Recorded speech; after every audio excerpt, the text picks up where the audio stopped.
3 de maio de 2026, quinto ano e 10º dia após o início da invasão total. Sejam bem-vindos ao relatório de situação. No relatório de hoje, abordaremos ataques a helicópteros russos antes do pouso. Também observamos mudanças extremas na linguagem ucraniana, principalmente na diplomacia. E os Estados Unidos agora vão solicitar ajuda à Ucrânia em uma área específica. Quem imaginaria que isso ocorreria? E o que também veremos, é claro, são mudanças nas linhas de frente, além de muitas outras coisas. Há poucas horas, um grupo de ataque russo que ataca Constantinopla a partir do sul conseguiu realizar um avanço neutro. O grupo era composto, entre outros, pelo 4º Batalhão de Assalto do Centro e o Regimento de Fuzileiros Motorizados do lado russo, o 13º. Companhia de Assalto Russa do 1194º. Regimento de Fuzileiros Motorizados, assim como uma companhia de tanques do 10º Regimento de Tanques. As forças conseguiram capturar um pelotão ucraniano da 4ª Companhia do 2º Batalhão Mecanizado do 156º Batalhão Mecanizado, Brigada de Berestog, expulsar. Aqui ainda ocorrem combates, ainda não marquei como totalmente controlado pelos russos. Mas como eu disse, aqui um pelotão ucraniano foi expulso, sendo forçado a recuar de volta para a cidade.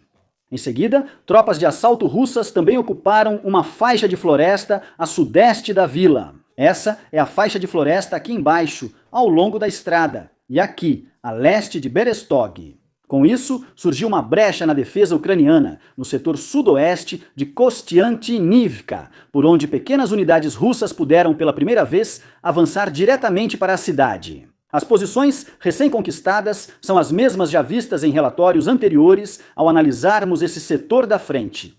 Logo após, principalmente unidades da 13ª avançaram. A 13ª Companhia de Assalto, composta principalmente por combatentes voluntários, entrou no bairro Ukrainsky Sutir, no sudoeste da cidade, ou seja, basicamente nesta área aqui. Paralelamente, forças russas também destruíram uma barragem, uma estrutura no lago aqui em cima, no local marcado para atrapalhar a logística ucraniana. Devido à inundação, a estrada um pouco mais ao norte ficou intransitável por algum tempo, sendo uma das duas principais rotas de abastecimento para as unidades ucranianas na cidade. Também foi inundada uma importante via de desvio, uma estrada de terra ao longo do topo da barragem, no chamado Nono Lago, que era usada pelo grupo de combate ucraniano em torno da 93ª. A Brigada Mikhailizada é importante, o 2º Batalhão está em foco, as forças ucranianas conseguiram parcialmente estabilizar a situação com contra-ataques do 1º O Batalhão Mecanizado da 100ª Brigada Mecanizada, que está localizado no sudoeste da cidade, conseguiu repelir ou eliminar muitos dos grupos de assalto russos da parte oeste da cidade. Desde então, a intensidade dos combates ao sudoeste de Konstantinivka diminuiu bastante, segundo comandantes locais. Além da Rasputitsa, o período de lama, os problemas russos de comunicação, principalmente pela perda de conexões Starlink, também são importantes.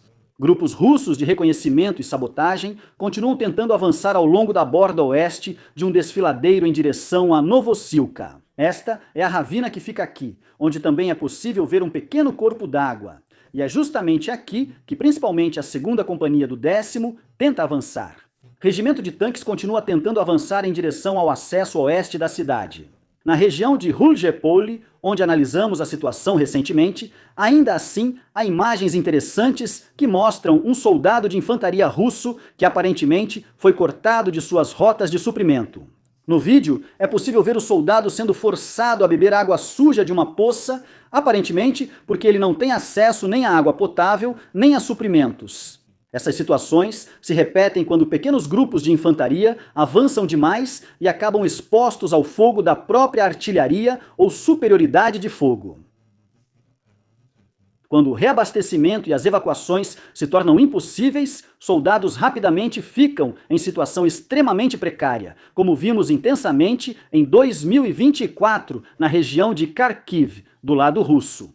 Até necessidades básicas como água ou atendimento médico faltam, especialmente em áreas disputadas como Rulgepoli, onde drones e fogo preciso muitas vezes impedem totalmente os movimentos nas rotas de abastecimento.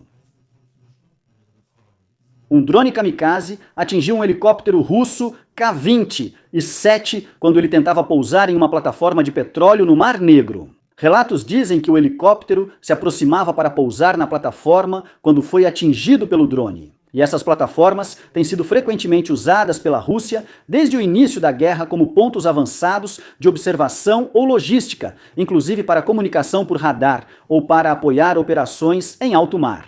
O ataque reforça que helicópteros ficam especialmente vulneráveis nas fases de decolagem e pouso, as mais críticas do voo. Nesses momentos, eles se movem devagar e só conseguem manobras evasivas limitadas, tornando-se alvos fáceis para drones. Zelensky afirmou que a Ucrânia ainda espera receber caças, Gripen e Rafale, e criticou o bloqueio a um pacote de ajuda da União Europeia de cerca de 90 bilhões de euros. Zelensky alertou que o apoio à Ucrânia não deve ser impedido pelo veto de uma única pessoa dentro da União Europeia.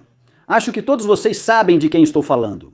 Literalmente, ele disse que caso uma pessoa bloqueie novamente o pacote, ele passará o endereço dessa pessoa para os soldados ucranianos para que eles possam entrar em contato diretamente com ela na sua própria língua. A declaração é considerada incomumente dura e aparentemente se dirige contra o bloqueio político dentro da União Europeia, que até agora impediu a liberação dos recursos. Para a Ucrânia, o pacote é de importância central, pois inclui tanto apoio militar quanto estabilização econômica. Mas eu acho bom que ele esteja se tornando mais presente, porque, como já sabemos, uma diplomacia baseada na força continua sendo mais eficaz do que aquela baseada na fraqueza, na contenção ou na razão. Agora ele pode se dar ao luxo disso, pois o senhor foi ouvido. Também explica o motivo. A situação atual no Irã mostra que o conflito está se tornando cada vez mais uma corrida contra o tempo. Os Estados Unidos e Israel possuem sistemas de defesa antiaérea muito avançados, mas até mesmo esses têm limites práticos. Um problema é o número crescente de drones baratos e lentos, que podem ser produzidos de forma relativamente simples. Outro problema são também os estoques limitados de mísseis interceptores. Sistemas como o Patriot ou o Funda de Davi são tecnologicamente muito avançados, mas sua munição é muito cara e não está disponível em quantidade ilimitada. Nos primeiros dias dos combates, já foram disparadas grandes quantidades e buscam estoques extras no mundo todo. Só a munição do Patriot, que foi disparada nos últimos dias para deter drones baratos como o Shahed, teria um valor total de 4 bilhões de dólares. Essa situação aumenta a pressão sobre as lideranças militares dos Estados Unidos e Israel.